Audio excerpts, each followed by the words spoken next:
Sriman Narayana Narayan Narayan Sriman Narayana Narayan Narayan Sriman Narayana Narayan Narayan Sriman Narayana Narayan Narayan. Hello दोस्तों, कैसे हो आप सब। आशा करता हूँ आप सब अच्छे और स्वस्थ होंगे। हम भी अच्छे और स्वस्थ हैं। सभी दोस्तों को नारायण नारायण नारायण। आज हम आपको महाशिव पुराण का अगला अध्याय सुनाएंगे।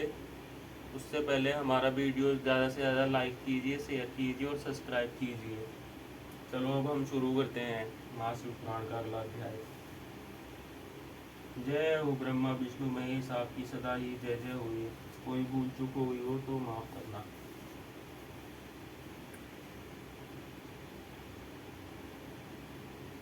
ओम नमः शिवाय, ओम नमः शिवाय, ओम नमः शिवाय, ओम नमः शिवाय। जय हो गणेश जी महाराज की जय, शिव जी महाराज की जय, माता पार्वती की जय, नंदी महाराज की जय।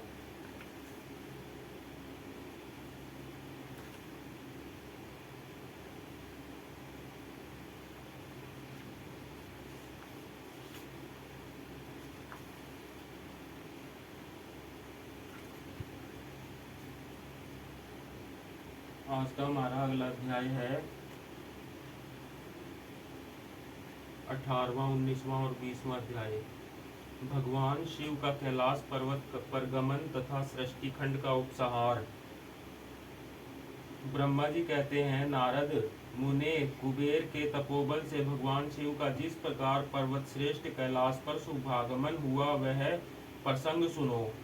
कुबेर को वर देने वाले विश्वेश्वर शिव जब उन्हें निधिपति होने का वर देकर अपने उत्तम स्थान को चले गए, तब उन्होंने मन ही मन इस प्रकार विचार किया, ब्रह्मा जी के ललाट से जिनका प्रादुर्भाव हुआ है तथा जो प्रलय का कार्य संभालते हैं, वे रुद्र मेरे पूर्ण स्वरूप हैं। अतः उन्हीं के रूप में गुहियाओं के निवास स्थान कैलाश पर्वत को जाऊंगा।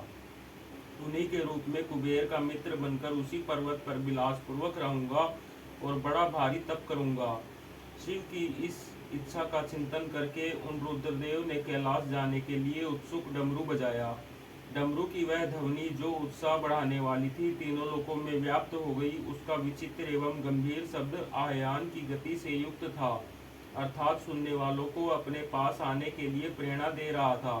उस ध्वनि को सुनकर मैं तथा विष्णु आदि सभी देवता, ऋषि, मूर्तिमान, आगम, निगम और सिद्ध वहां आ पहुँचे। देवता और असुर आदि सब लोग बड़े उत्साह में भरकर वहां आए। भगवान शिव के समस्त पार्षद तथा सर्वलोक वंदित महाभाग गणपाल जहाँ कभी नहीं थे, कहीं भी थे, वहां से आ गए। इतना कहकर ब्रह्मा जी ने वहां आए हुए गणपालों का नामोल्लेख पूर्वक विस्तृत परिचय दिया। फिर इस प्रकार कहना आरंभ किया। वे बोले, वहां असंख्य महाबली गणपाल पधारे। वे सब के सब सहस्त्रों भुजाओं से युक्त थे और मस्तक पर जटा का ही मुकुट धारण किए हुए थे। सभी चंद्रचूड़, नीलकंठ और त्रिलोचन थे। हार, कुंडल, केयूर तथा मुकुट आदि से अलंकृत थे। वे मेरे श्री विष्णु के तथा इंद्र के समान तेजस्वी जान पड़ते थे। अणिमा आदि 8 सिद्धियों से घिरे थे तथा करोड़ों सूर्यों के समान उद्दासित हो रहे थे। उस समय भगवान शिव ने विश्वकर्मा को उस पर्वत पर निवास स्थान बनाने की आज्ञा दी। अनेक भक्तों के साथ अपने और दूसरों के रहने के लिए यथायोग्य आवास तैयार करने का आदेश दिया। मुने, तब विश्वकर्मा ने भगवान शिव की आज्ञा के अनुसार उस पर्वत पर जाकर शीघ्र ही नाना प्रकार के ग्रहों की रचना की। फिर श्री हरि की प्रार्थना से कुबेर पर अनुग्रह करके भगवान शिव सानंद कैलाश पर्वत पर गए। उत्तम मुहूर्त में अपने स्थान में प्रवेश करके भक्तवत्सल परमेश्वर शिव ने सबको प्रेम दान दे सनाथ किया। इसके बाद आनंद से भरे हुए श्री विष्णु आदि समस्त देवताओं, मुनियों और सिद्धों ने शिव का प्रसन्नतापूर्वक अभिषेक किया।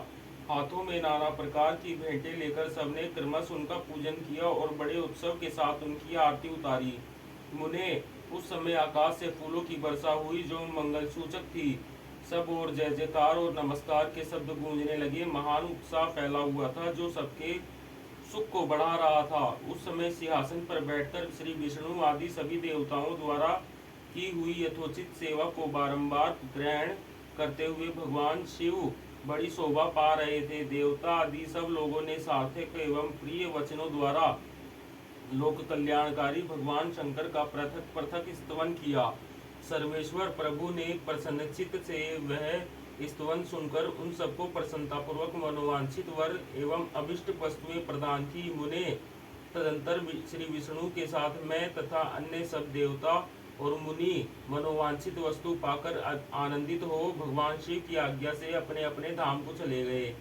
कुबेर भी शिव की आज्ञा से प्रसन्नता पूर्वक अपने स्थान को गए। फिर वे भगवान शंभु जो सर्वथा स्वतंत्र हैं, योग परायण एवं ध्यान तत्पर और पर्वत प्रवर कैलाश पर रहने लगे। कुछ काल बिना पत्नी के ही बिताकर परमेश्वर शिव ने दक्ष कन्या सती को पत्नी रूप में प्राप्त किया। देवर्षे फिर वे महेश्वर दक्ष कुमारी सती के साथ विहार करने लगे और लोकाचार परायण हो सुख का अनुभव करने लगे। मुनीश्वर, इस प्रकार मैंने तुमसे यह रुद्र के अवतार का वर्णन किया है, साथ ही उनके कैलाश पर आगमन और कुबेर के साथ मैत्री का भी प्रसंग सुनाया है। कैलाश के अंतर्गत होने वाली उनकी ज्ञान वर्धिनी लीला का भी वर्णन किया, जो इहलोक और परलोक में सदा संपूर्ण मनोवांछित फलों को देने वाली है। जो एकाग्रचित हो इस कथा को सुनता या पढ़ता है, वह इस लोक में भोग पाकर परलोक में मोक्ष लाभ करता है। रुद्र संहिता का सृष्टिखंड संपूर्ण।